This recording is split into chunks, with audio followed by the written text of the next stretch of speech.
You guys, we have got to talk about Nia from Dance Moms coming out to expose Abby Lee in her new book. And though we've heard so many things about Abby Lee in the past, people are just shocked reading these things that Abby has said to her. People are now coming out and also blaming her mom for not pulling her out of dance, but we're going to get into everything that is being said because her mom has responded to that. We're going to get into what Nia's had to say and what exactly is in her book that has everyone talking. Now, last time we talked about Dance Moms, it was around the time where the reunion episode aired on Lifetime, but a few big names were noticeably missing, including Maddie, Kenzie, and Nia.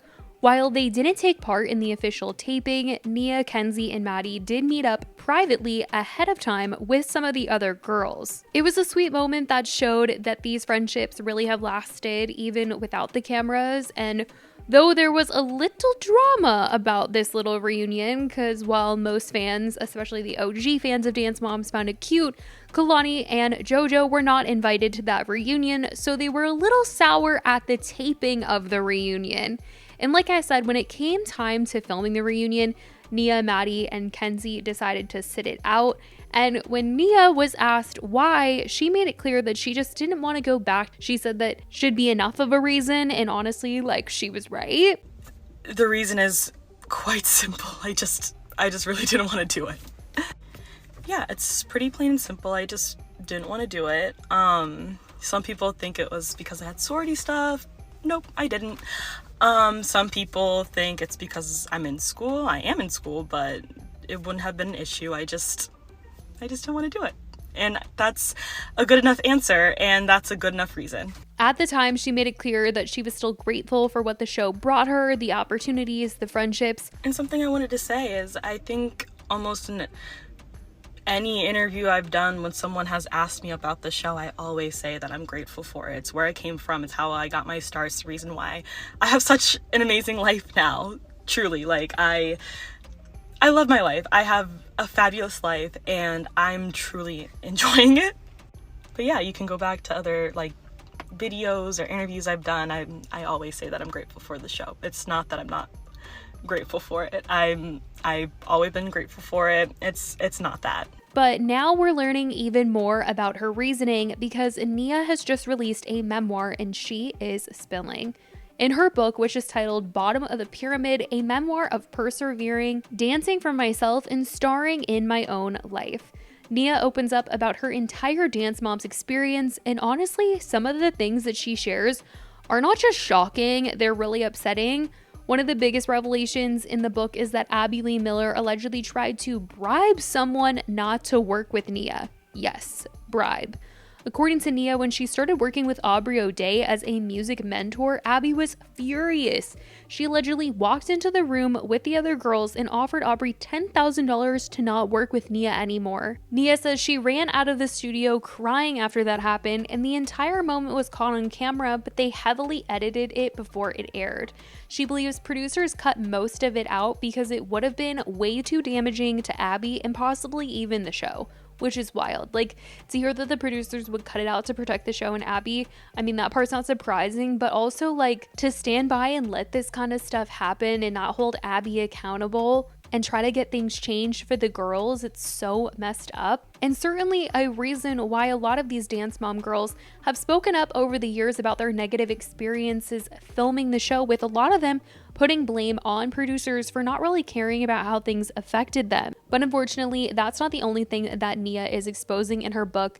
She also talks about the microaggressions and outright racist comments she faced from Abby throughout her time on the show, and she names several specific examples that honestly made some people's jaws just drop and stay on the floor. People wrote in her new memoir, Bottom of the Pyramid, a memoir of persevering, dancing for myself, and starring in my own life, Sue, 24, recalls an incident during season 2 when she had her hair in braids.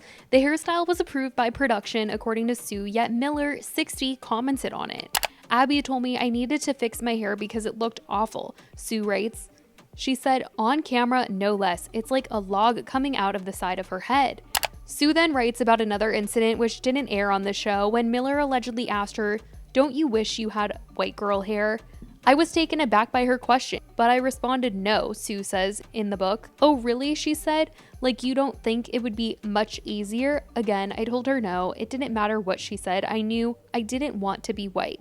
Unlike the other exchange, this one never aired. Sioux then goes on to mention that Miller's comments about her body got increasingly worse as the show continued. And if that wasn't enough, Abby allegedly told her that black people were physically predisposed to having flat feet, and when she wasn't pointing her foot correctly, Abby said something along the lines of, if you don't point that foot, I'm gonna come out there and break it. People wrote, she writes that Miller, who frequently criticized Sioux for having bad feet throughout Dance Moms, allegedly believed black people were physically predisposed to having flat feet.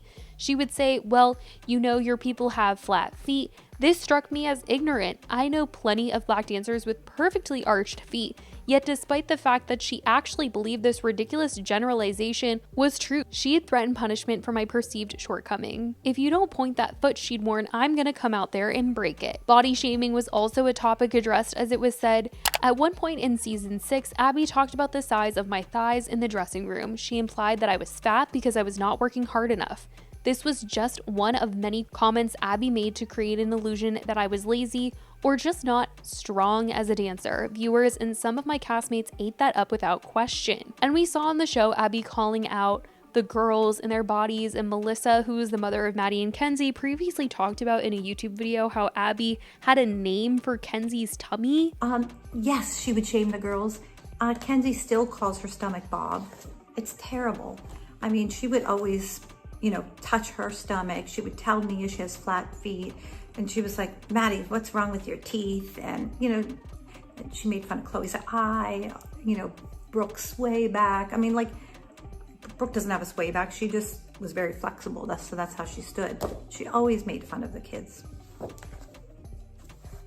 And she wasn't perfect. There were also moments where Nia said the choreography she was given had racial undertones. She recalls one number where the theme was basically a child abandoned in the wild, raised by monkeys, and she says the message took from that was extremely uncomfortable, especially being the only black girl on the team. People wrote, her first solo on the competition team before the show was to a song called Natty of the Jungle, which was about a child left in the wild to be raised by monkeys.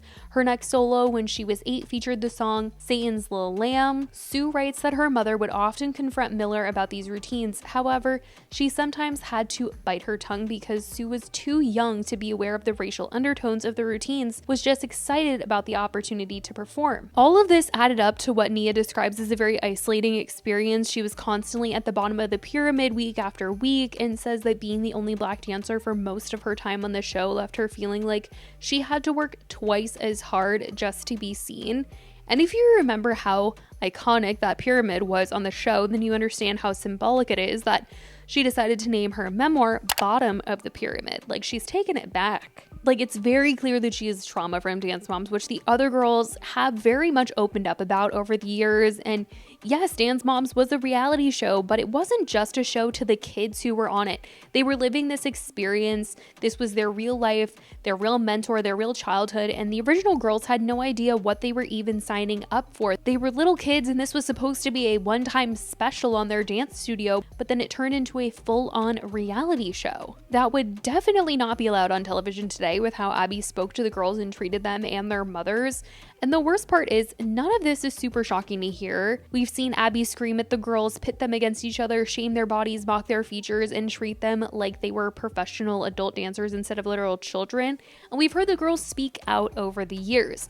They've talked about how it's affected so much of their lives, with some of the moms even saying that this wasn't even how Abby always was. She used to be really nice, and then as the show went on, she kind of became this character that she was acting as on TV. And hearing all that Nia has to say and all the other girls, everything that they've shared over the years about Abby, it makes it that much more disappointing when you see people like JoJo Siwa defend Abby to this day, because even if Abby did help her career, that doesn't erase the very real harm other people say they experienced. Two things can be true. Abby helped some of the girls find success, but she also created a toxic environment where others felt belittled, broken down, and traumatized. And I will say there are a lot of people that are coming at the moms. They're wondering, with Nia's mom, why did you keep her at the dance studio? Why didn't you pull her out? And her mom is addressing some of those comments that she's been seeing since the book came out. Some of you are being manipulative by trying to deflect the issue onto me. The issue's not me. This is Nia's story. Bottom of the pyramid is her story. Do not invalidate her experience by trying to shift the blame on her mother. Shame on you. You should be embarrassed. That is such an ignorant low blow, and it's so inaccurate. This is about someone who did not do their job. No one was hired to be evil or cruel. So let's get something clear. I'm grown. I don't owe you anything. I don't owe anyone anything. And guess what? Nia's grown too. She doesn't have to ask anyone for permission to do anything. But what she wanted to do was share her story because so many people have had questions. So many people have been touched by her experiences, and she wanted to share because she knows other people can identify and relate, and she's not alone. But what we're not going to do is manipulate the truth and a narrative to fit your own agenda because you don't want to hold certain people accountable. That is something we're not going to do. So in case you forgot, I take my keys from my kids. I've been silent. I don't need dance moms. I don't need to talk about it. As you can see, I very rarely ever talk about it. This is Nia's story, but I have to come out every now and then just to remind, we're not gonna take advantage and do my kid wrong. Nia has also posted a video of her controversial dance costumes, as well as showcasing some that would be canceled if it were seen today. Welcome to dance costumes that should have been canceled. I know, sure, I know. Starting off strong with my first solo costume. This was pre-show days. I was 7 years old, and this routine was titled Natty of the Jungle. The story was, I was a little girl raised by monkeys in the jungle. Canceled. Next, we have this costume. I didn't think that this was controversial until someone brought it to my attention recently. The name of this routine was Bound. And I was like, you know what? Whatever context that comes in should just be canceled. Canceled! The last one for today. This is quite something. I don't know what the name was on the show of this, but this was called Free at Last. And I'm just gonna let you guys take it from there. For more stories behind the costumes, get my book, Bottom of the Pyramid, out November 4th. Now, in reading her book, some have also come at Kendall in the comment section because there's a part of her book that reads, I remember another teammate, Kendall Wirtz, who had joined the team back in season 2, rolling her eyes whenever she found out we were paired for a duet together. To see firsthand that someone didn't want to dance with me really stung. So people have been flocking to Kendall, kind of coming at her after hearing how she acted when she was paired up with Nia. Now, we don't know if she felt that way because Abby was treating Nia a certain way, and so she didn't want to be treated that same way, or what, but people are coming at her in the comment section like, why were you rolling your eyes when you were paired up with Nia? They're just not happy hearing all of this. But Nia is naming names. She is throwing it all out there. She is telling her side of the story. Like I said, a lot of girls have come out over the years and shared their story, but we are really hearing what Nia had to say about her Dance Moms experience. I certainly want to know what you guys think about all of this, what Nia had to say, some of the things that we talked about. Let me know all of your thoughts in the comments. I love you guys so much, and I will talk to you in the next video. Bye, guys.